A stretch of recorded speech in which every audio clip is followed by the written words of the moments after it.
Hello बच्चों, क्या हाल चाल है। स्वागत है आप सभी का आपके अपने ऑनलाइन प्लेटफॉर्म पार्ट एजुकेशन में। मेरे प्यारे बच्चे, मेरी बात बहुत अच्छे समझने का प्रयास करिएगा, क्योंकि मैं आज को क्लास में लेके आया हूँ इस शॉर्ट क्लास के माध्यम से बहुत ही शानदार तरीके से। आपको पता है कि हर एक शॉर्ट माध्यम से आपको कुछ ना कुछ सीखने को मिलता है। आपको पता होना चाहिए कि हर एक शॉर्ट में आपको कुछ ना कुछ नॉलेज मिल रहा है। आज की टॉपिक यहाँ पे जो मैं लेके आया हूँ, वो लेके आया हूँ मेंसुरेशन के बारे में।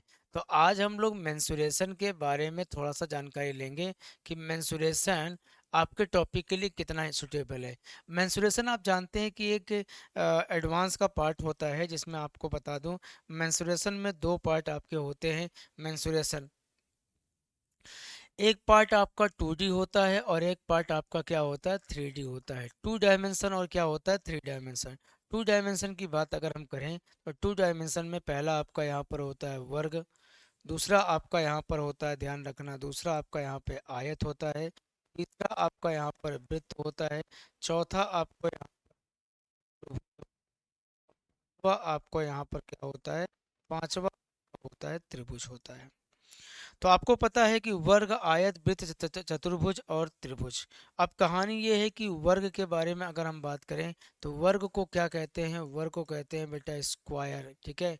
आयत को कहते हैं रेक्टेंगल, आयत क्या कहते हैं बेटा, रेक्टेंगल। ये आपका क्या होता है बच्चा, सर्कल होता है। ये क्या होता है, कॉर्डिलेटरल। ये क्या होता है, कॉर्डिलेटरल, ठीक है। अगला क्या होता है, ट्रायंगल।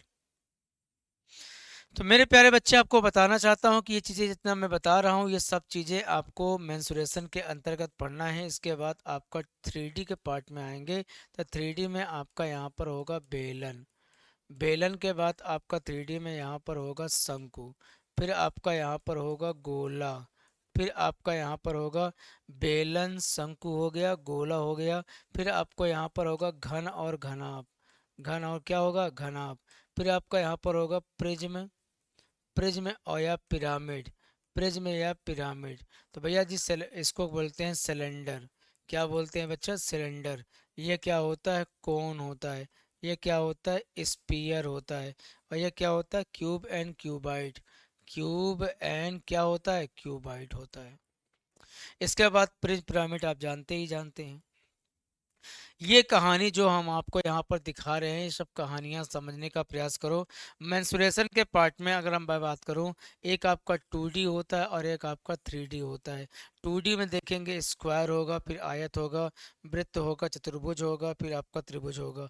3D में आपका एक बेलन होगा, एक शंकु होगा, एक गोला होगा, एक घन घनाभ होगा, एक प्रिज्म पिरामिड होगा। अब कहानी ये है कि इसको हम 1 नंबर कहेंगे, इसको 2, इसको आपको 3 नंबर, इसको आपको 4 नंबर, इसको आपको 5 नंबर। तो 2D और 3D के अंतर्गत हम चर्चा करेंगे। चलिए आज की क्लास में स्टार्ट करते हैं। पहले वर्ग के बारे में जानते हैं, ठीक है। चलिए वर्ग के बारे में पहले जानते हैं, वर्ग क्या होता है। तो चलिए हेडिंग का नाम डालिए यहाँ पर, स्क्वायर, वर्ग। ये बात ध्यान रखिएगा, धीमे धीमे हम आपको सारा पार्ट बाय पार्ट हम यहाँ पर ओवर कर देंगे, ख़त्म कर देंगे, ठीक है। आपको मैं फिर बताना चाहता हूँ, जितनी भी चीज़ें मैं यहाँ पे बता रहा हूँ, ये सारी चीज़ें बहुत ही बेहतरीन तरीके से है, ठीक है। ये बहुत बेहतरीन तरीके से और बहुत शानदार तरीके से आप यहाँ पर लगा सकते हैं, ठीक है। ये बात ध्यान रखिए।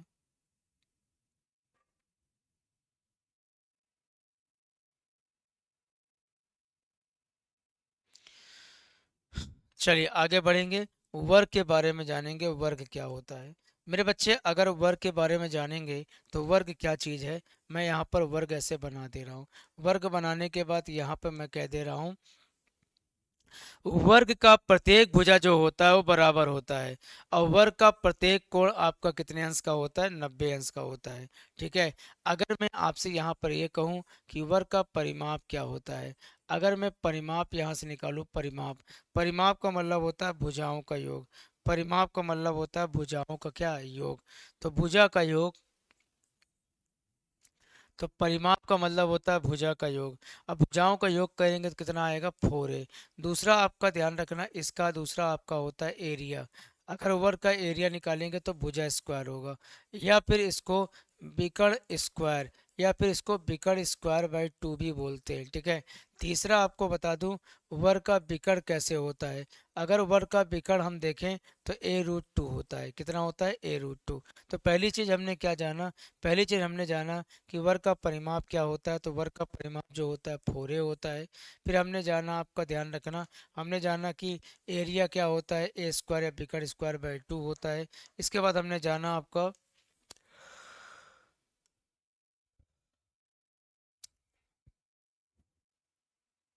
इसके बाद जाना विकर्ण क्या होता है। देखिए इतने में वर्ग खत्म नहीं हो गया, ये वर्ग की बेसिक बेसिक चर्चा है। अब आपको बता दूं वर्ग का विकर्ण जो है वर्ग को दो बराबर भागों में डिवाइड कर देता है।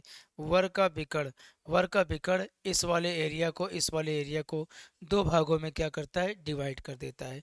यहाँ पर एक प्रश्न बनता है, ध्यान रखना, यहाँ पर एक प्रश्न बनता है कि किसी वर्ग के भुजा के मध्य बिंदु, ध्यान रखना, किसी वर्ग के, किसी वर्ग के भुजा के, भुजा के मध्य बिंदुओं से, किसी वर्ग के भुजा के मध्य बिंदुओं से, मध्य बिंदुओं से बनी आकृति, मध्य बिंदुओं से बनी आकृति एक अन्य वर्ग कहलाता है। एक अन्य वर्ग कहलाता है। एक अन्य वर्ग कहलाता है।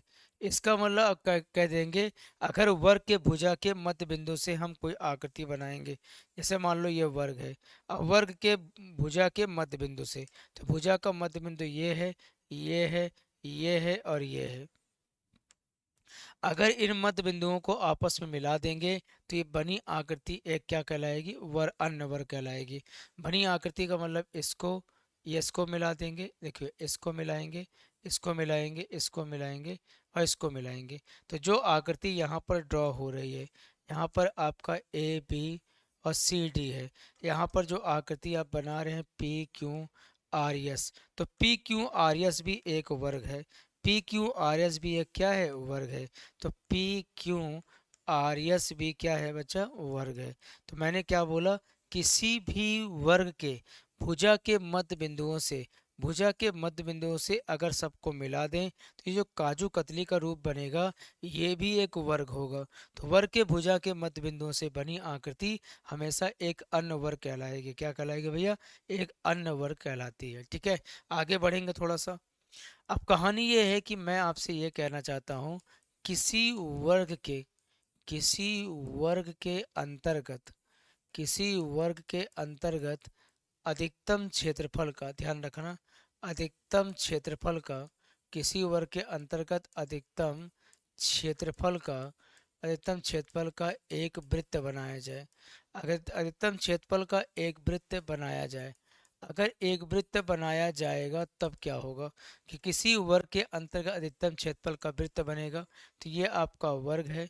अब इस वर्ग के अंदर हमने वृत्त बना दिया।